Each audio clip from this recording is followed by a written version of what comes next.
This week under Cars for 100 Grand we've got two.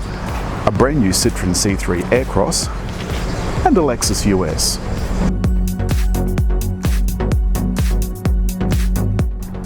The cars retail on the road for mid-30s for the Citroën, and the Lexus is $51,000 for the front-wheel drive 2-litre, $54,737 for the 250h 2-wheel drive, and $68,442 for the 250h all-wheel drive.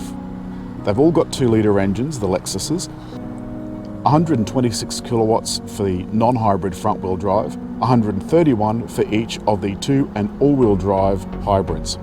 Fuel consumption, 5.8 litres for the petrol version, 4.5 and 4.7 respectively for the 2-wheel drive and all-wheel drive hybrids. The Citroën gets 6.6 litres claimed with 142 grams per kilometre of CO2. It's got 81 kilowatts and 205 newton metres.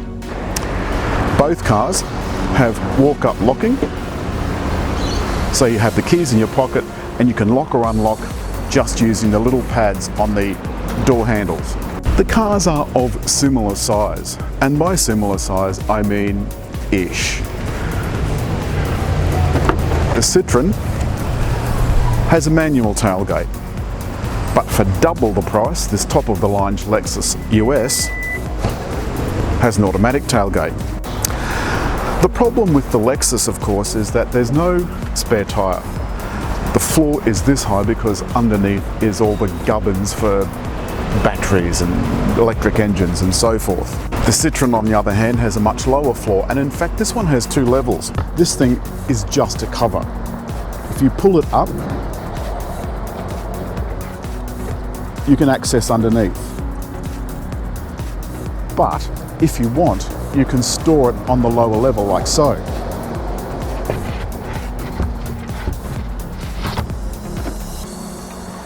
And you get all this extra space.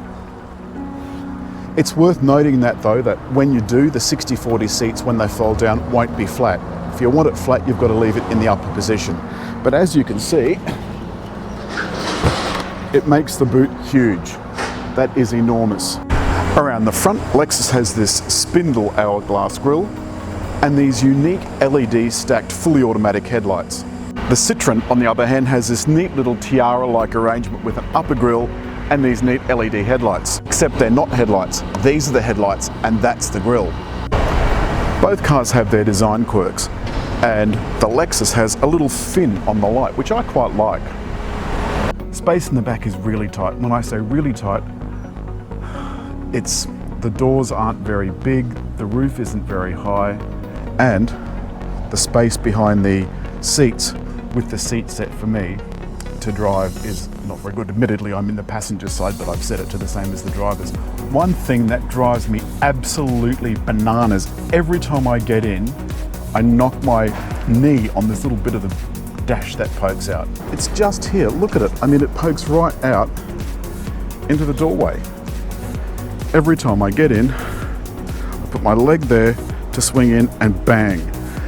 The clever dash is electronic and this ring slides across. A nice big screen, but it's not a touchscreen, look. It's not a touchscreen. And this is how you change the drive modes and traction control. Steering wheel buttons are on all the Lexuses that we've reviewed recently, so it's all the same. There's heated and cooled seats and this row of buttons for the climate control. Generally, the dash looks very nice. It's very soft, it's beautiful, and even these hard surfaces are actually quite smart. Everything else is soft. But look at the seats, they're just delicious. And this dark and brooding cabin, I think, looks absolutely sensational. This car comes with a sunroof. That's electric, of course. There's lots to like about driving a hybrid too, not the least being the lack of noise. It is pretty sensational. And the good thing about being a Japanese car is that the blinkers are on the right side. Ride in the Lexus is quite nice. Not what I would call luxurious. There's a wireless phone charger, but of course the Citroën has that too. But what the Citroën does have is CarPlay. This still doesn't have CarPlay as yet. It does have it in America, but not here. One thing I really dislike about all Lexus cars is the diabolical controller for the infotainment system. They've changed it a little bit in this current model, but there's still a trackpad down here with some buttons around the outside of it, and they've complicated it even further by having some buttons located just under this center armrest. And it's got some paddles as well, so this CVT will simulate gears. But the important thing to remember about hybrid cars, all of them, is that they self-charge the batteries. There's active lane control, active cruise control. I like the way the Lexus sits on the road. It feels very sturdy. And if you listen, there's just a subtle rumble over those speed bumps. And now that I've stopped, the only thing you can hear is the slight from the air conditioning. Approaching red light camera and speed camera. Did you hear that? Now it does that. It bings and then gives you a warning at a school zone, at black spots, at speed cameras, at red light cameras. It drives me bananas. And the only way you can turn it off is to turn off all of the sound for the satellite navigation. I'll be talking about squircles a lot. A squircle is this: the rectangle or square with rounded edges. They're here in the grille, in the lower grille. Look, there's squircles in the wheels, in the tail lights, and there's more squircles in the lower bumper. Space in the back is quite good, and as you can see, there's a little bit of space between my legs. It feels nice and roomy, mainly because of the light colour of the roof. In fact, the light colour of the roof makes the entire cabin look roomy and spacious. The polycarbonate side windows give much more view out of the back of one of these than it did out of the C4 Cactus. There's some more of those squircles I told you about in the steering wheel buttons, and the dash, you'll notice, has this really neat multi-purpose LCD flanked by the normal instruments. I wanted something a bit weirder, but you know, hey-ho. This is the heads-up display, and unlike most other brands, the heads-up display on this car is displayed on that panel rather than on the windscreen. I like the vents. I think they're nice and chunky. There's some more of those squircles, and over here, some more squircles. Down below is the Qi wireless charging pad, or you can do as I've done and use CarPlay. You'll notice there's no buttons except for the demisters, hazard flashes, locking, and volume. That's a good and a bad thing. It means everything's nice and neat and tidy, but it does mean you've got to go into the menu for no matter what you decide to do. So let's, for example, go into music. Well, that's going through CarPlay at the moment. If you want navigation, you've got to press a separate button. But if you want to change the temperature, you've got to go into the temperature menu. Likewise, if you want to use the semi-automated parking, you've got to go into a menu and press this, which then activates the parallel parking. The handbrake I'm not so fussed on, and there's no center armrest. Also, the gear lever has an odd feel to it, and you've got to use the little diagram here to know what gear you're in. There's also settings for sport and snow. There's a neat little shelf. Have a look at the seats. It looks like a finely tailored suit.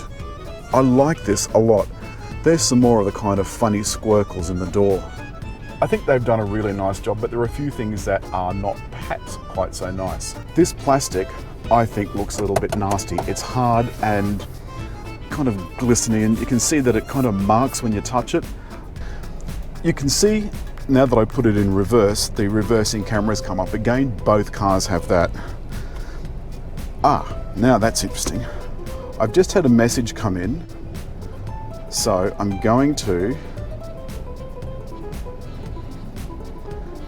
go to my CarPlay. So you'd normally have CarPlay open up, so you can see there's two messages. Would you like to hear in red messages? So it would. So it would it would... Would you like to hear and read No, messages? stop, Or create a new one? go away. So there's two messages that have come through, and I could have the car read them for me if I want. I can also do that hands-free, which means I don't have to touch any buttons on the steering wheel, any buttons anywhere. I just have to say, "Hey Siri." And you can see that that's come up on the screen. I'm going to try and get out of here without killing myself.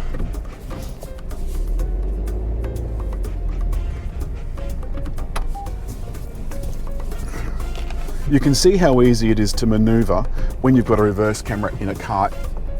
Of course, being a funny French car, the indicators are not on the right side. While we're stopped, I'll point out a few similarities between the two cars. Apart from the price, which of course is not similar. Both cars have smart locking. They also both have push button start. I've also pointed out that they both have blind spot monitoring. Both cars have hill hold assist. Funnily enough, on the road, the pickup between all of the cars is not all that different. The 3-cylinder has a turbo with low down torque, but the torque is nowhere near as low down as it is from an electric engine. The ride in this is beautifully luxurious. Then we come to the steering. The steering in both cars feels very nice and direct as electric power steering can be, but in the Citroën it feels very light. It's on the highway though where you notice that the cars, both of them, really are very smooth and very comfortable. So for those short little stints on Sydney's many tollways, which for some reason the federal... Now you can't see it probably with that camera, but it thought I was a little bit too close to the Toyota in front, so it brought up a little red triangle on the heads-up display. Had I not done anything, it would then have made a sound.